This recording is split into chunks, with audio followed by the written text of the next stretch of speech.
Someone here could be trapped into their thoughts about you, okay? Alam mo yung energy niya, yung parang nangingiti siya thinking about you, 'no? Pero bilang lang ng ilang seconds, meron na siyang ibang maiisip, 'no, and parang medyo nalulungkot na siya rito, 'no? 'Yan, ano kaya yun, 'no? Eh, happy siya ta's biglang may maiisip daw siya rito na bigla namang magpapalungkot sa kanya, 'no? So, yun ang ating aalamin. Tsismosa yung reader. Lahat na lang miss yan. Eh, ano pa bang ginagawa ko dito? Yun naman yung role ko dito, 'di ba? Yung alamin yung nilalaman ng thoughts, 'no, yung kumo-connect sa inyo, 'no? Pero yun nga, 'no, puwede rin naman na kayo yun. Kaya naman, just take how this resonates. Okay. Kung makaturo naman kayo mga babes, 'no, alam ko namang gusto niyo ring malaman. Let's go.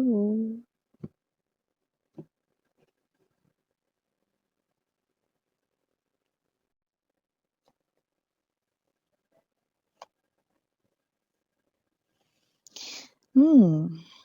Mukhang meron ditong energy mga babes 'no, na one, yung isa good news, yung isa naman hindi siya bad news pero parang nakikita ko lang yung face ninyo na parang magpa-frown 'no, magpa-frown or parang medyo magiging a little bit sad kayo rito 'no. Yeah, okay, this is not a bad news yung isa 'no, pero parang may energy rito na parang medyo konti lang 'no, baka kayo rito ay, malungkot 'no. So, let me see para isang tsikahan na lang dito. Oh, Two of Cups, okey.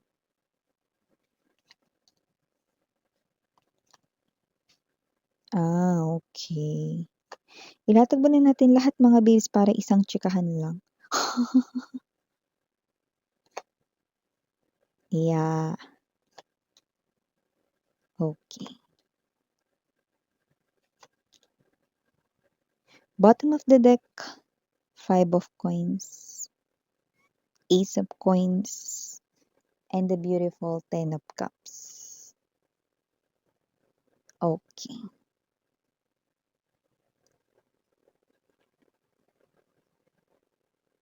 Hi and hello there collective, my name is Yan. Welcome new subscribers, returning tambayers, thank you sa inyong walang sawang love and support for me. At kung hindi niyo pa meron pa po tayong other channel na link is down below sa ating description box.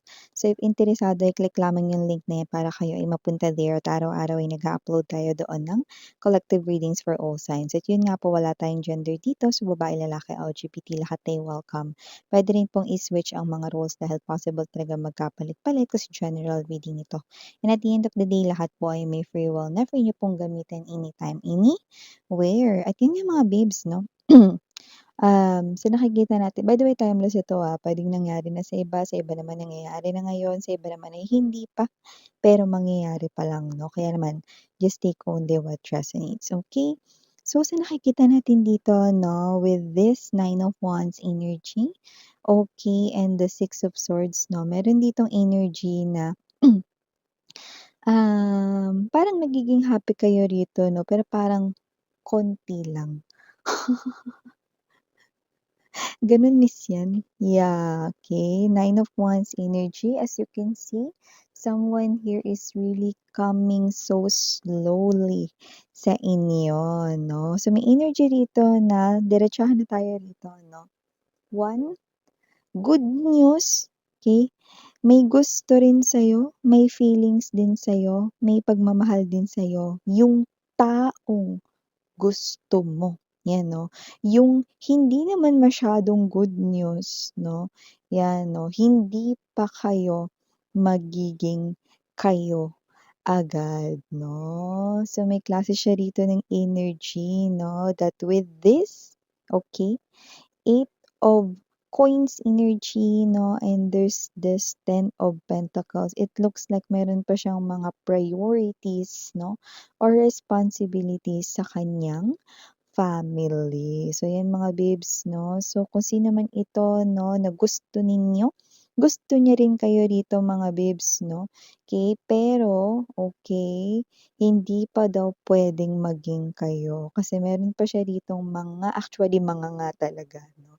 Dahil ang dami niya pa ritong ginagawa 'no, parang meron siya ritong hindi lang basta susuportahan yung pag-aaral ng kapatid niya 'no, if meron siya ritong kapatid 'no na nag-aaral pa 'no, meron pa, parang siya yung matatawag ko ditong breadwinner or kung hindi siya yung panganay 'no, puwedeng siya yung provider ng family nila 'no. So, parang meron mo na ditong kailangan tapusin 'no. Yung iba nakakita rin tayo rito na posibleng meron din siya ritong binabayaran, baka bahay nila yun. Yung iba naman baka meron naman na may loan or may utang sa kanyang family member at siya rin dito yung sumusuporta 'no. Nakakita rin ako rito na posibleng yung ilan sa kanyang family members ay walang work or walang trabaho 'no. Iba naman puwedeng hindi naman dito walang trabaho, puwede rin namang yung mga kapatid niya 'no is nag-aaral pa nga, 'yan, okey. So, may gano'ng klase ng energy na parang wala siyang panahon for love. Possible din that with this Eight of Coins energy, kayod kalabaw, kayod kabayo siya rito. Meaning to say, puwedeng meron na siyang job, okey.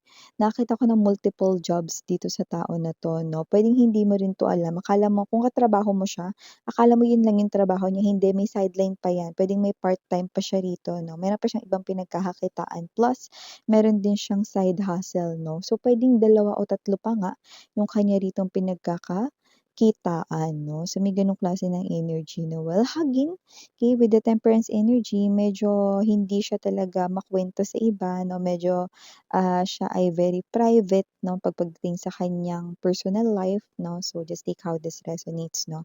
But this person here 'no, feels so happy just by looking at you. Pagod siya rito and at the same time alam mo meron ditong mga situations 'no, naaaktuhan mo siya dito puwedeng hindi lang isang beses 'no, na nagte-take siya ng nap 'no or natutulog siya 'no during break time 'yan 'no or parang napapapikit siya rito 'no habang nagwo-work 'no. Yeah, kasi pagod siya, puyat siya mga babes 'no. I do pick up that this person here, definitely has multiple jobs 'no, dahil meron siya ritong family-ng binubuhay 'no, and at the same time, siya talaga yung breadwinner or parang yung provider ng kanilang family 'no. Pero siyempre hindi naman exempted 'no, ang kahit na sino when it comes to love 'no, at hindi rin naman niya ritong napigilan 'no na magka-crush sa inyo. Pero nga lang mga babes, hindi niya pa ito sinasabi 'no, pero lihim niya kayo ritong tinitingnan 'no.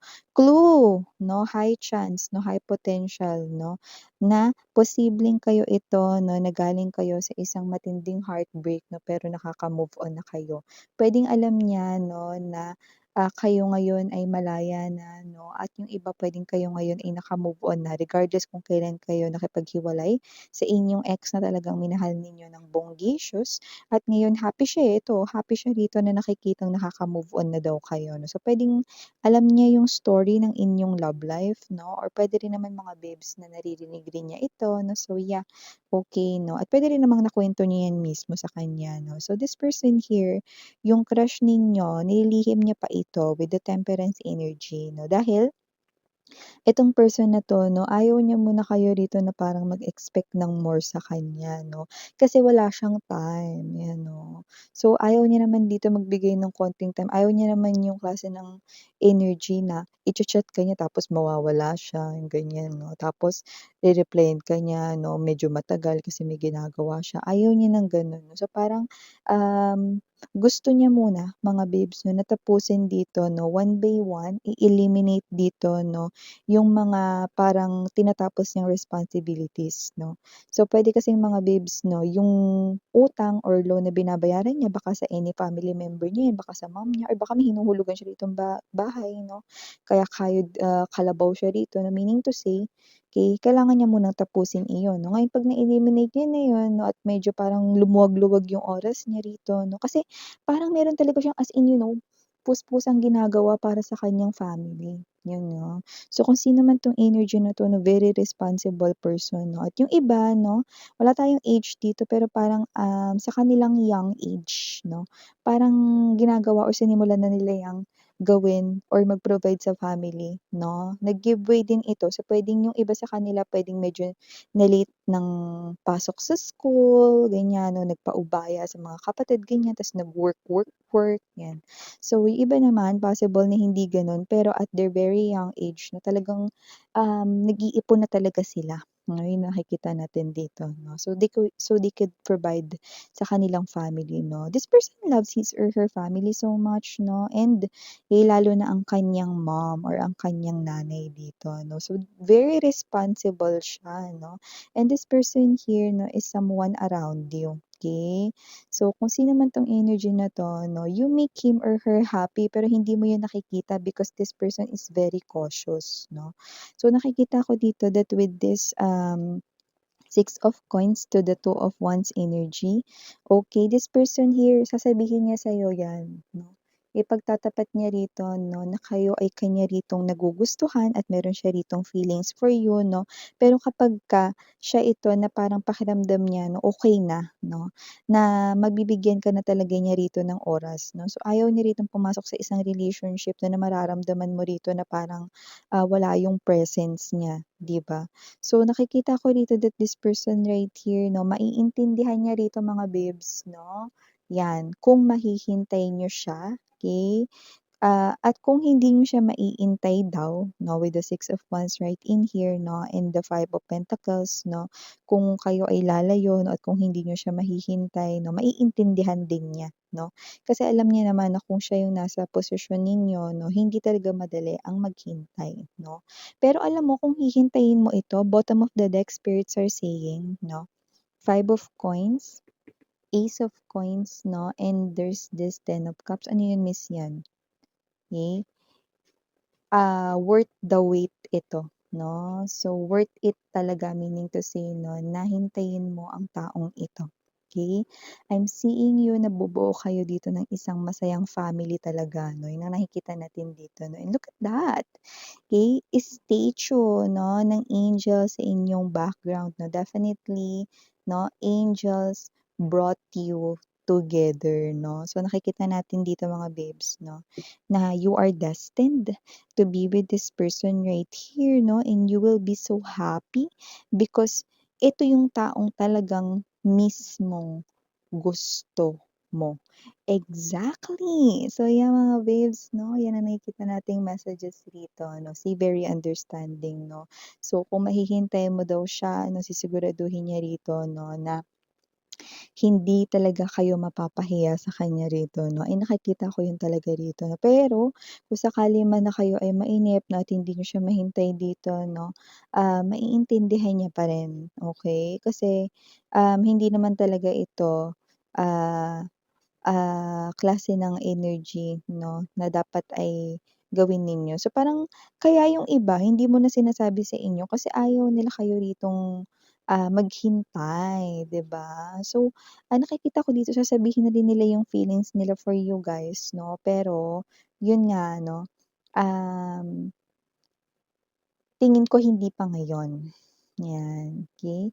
So, kung sino-sino man ito 'no, siyempre praying sila 'no, dahil dito dahil dito lumabas yung parang wish 'no, praying sila dito na sana piliin mong hintayin sila 'no, kasi ikaw lang din talaga yung gusto nila rito 'no, parang ikaw yung sunshine 'no, sa kanila ritong parang busy world 'no, or parang laging busy talaga na world, okey, parang ikaw yung kanyang resting place, ikaw yung kanya ritong pahinga 'no.